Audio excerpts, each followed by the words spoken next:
బంధ్యాంచిత సల్లలాటకలన శ్లాఘింతున దానినే భావం బందున అర్ధచంద్రుడనుజున్ భాసించుటన్ గాంచి పై నా వంకన్ గల నీ కిరీట శశి వ్యత్యస్తంబుగా గూడుటన్ భావింపన్ సుధ జిందు పూర్ణ శశియౌ బ్రహ్మాండ భాండోదరి. దేవి, నీ నుదురు నిర్మలమైన లావణ్యమును నిర్మలమైన కాంతియు కలిగి ఉన్నది.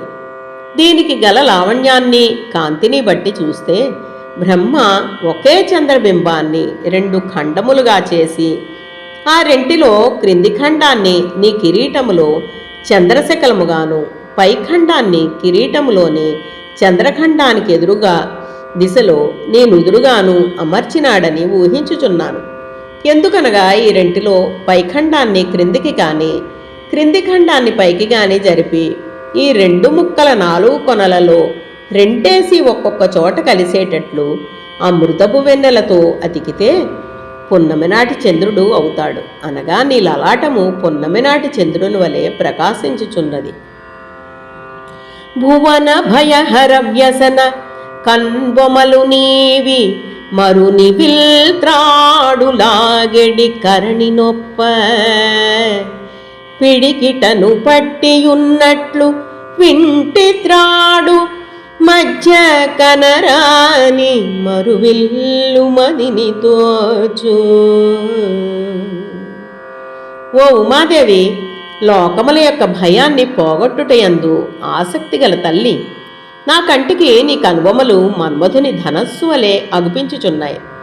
తుమ్మెదల కాంతి వంటి కాంతి కలిగిన నీ కన్నులు ఆ ధనస్సుకు కూర్చబడిన వింటినారి వలె కనిపించుచున్నాయి. నీ కనుబొమలు కొంచెము వంగి ఉన్నాయి. మన్మధుడు ఆ వింటిని తన ఎడమ చేతి ముంజేతితోనూ పిడికిలతోనూ పట్టుకున్నందువల్ల వింటి నడివిభాగము కానరాక దాగియున్న మన్మధుని కోదండముగా నా కంటికి తోచుచున్నది. పగలు కొల్లుపుని కుడి కన్ను పరగురవిని రాత్రి నెడమ కన్నది కొల్పు రాజుగలిగి నడిమి నేత్రమగ్నియగుటన్ నడుపు సంధ్య కాల రూపమే నీవమ్మ కమల నయన. ఓ జగన్మాత, నీ కుడికన్ను సూర్యుని రూపం, అందువల్ల అది పగటిని కలిగిస్తున్నది. నీ ఎడమ కన్ను చంద్రుని స్వరూపం, అందువల్ల అది రాత్రిని తలపిస్తున్నది. కొంచెముగా వికసించిన బంగారు కమలము వంటిదైన నీ నొసటి అందున్న 3వ నేత్రము యొక్క దృష్టి దివారాత్రముల మధ్య సంచరించుచున్న ప్రాతఃసంధ్య సాయం సంధ్య అనే ఉభయ సంధ్యాకాలములను చక్కగా ధరిస్తున్నది. అనగా ఉభయ సంధ్యలను పుట్టిస్తున్నది. అమ్మా, నీ కనుచూపులా విరివియై అత్యంత తేజంబులై నెమ్మిన్మంగళ హేతువై విజిత సన్నీలోత్పలోత్తేజమై ఇమ్మున్ సత్కరుణా ప్రవాహ ఝరియై హృద్భాగ్య నిర్వ్యాజ్య జీవమ్మై మాధురి నొప్పి కాచునది అయి భాసిల్లు పలు పట్టణార్థమౌచున్ వరనామరూపమగుచున్ ధాత్రిన్ ప్రకాశించునే. నీ చూపు విశాలమై విశాల అనే నగరం యొక్క పేరుతో వ్యవహరించుటకు యోగ్యమైనది దేవి. కళ్యాణప్రదమై కళ్యాణి అనే పేరుతో వ్యవహరించుటకు యోగ్యమై ఉన్నది.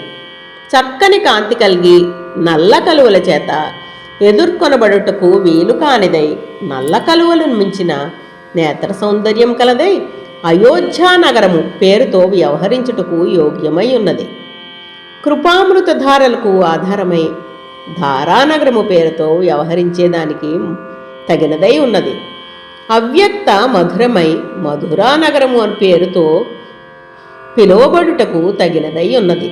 లోపల వైశాల్యము గలదై భోగవతి అనే నగరనామముతో వ్యవహరించుటకు తగినదై ఉన్నది. ఆశ్రితులను రక్షించునదై అవంతి నగరం అనే పేరుతో వ్యవహరించుటకు యోగ్యమై ఉన్నది. ఆయా నగరముల యొక్క విజయము కలదై విజయనగరము అనే పేరుతో వ్యవహరింప యోగ్యమై నిశ్చయముగా ప్రకాశించుచున్నది. కవుల కవిత్వ సన్మధువు కమ్మగ ప్రీతిని గ్రోల నెంచియున్ చెవులను వీడనట్టివియు శ్రీకరమైన సునేత్ర సన్మిషన్ ప్రవిమల తేజ సద్భ్రమర భాతిని చూచి యసూయ జంది మూడవదగు నేత్ర మెర్రబడెనమ్మరో నీకు మనోహరాకృతి.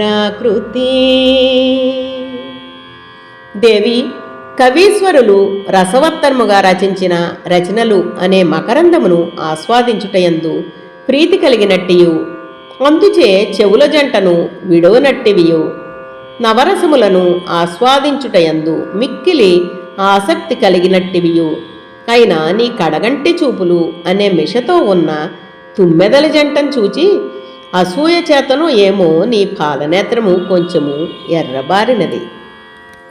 Thank you for watching.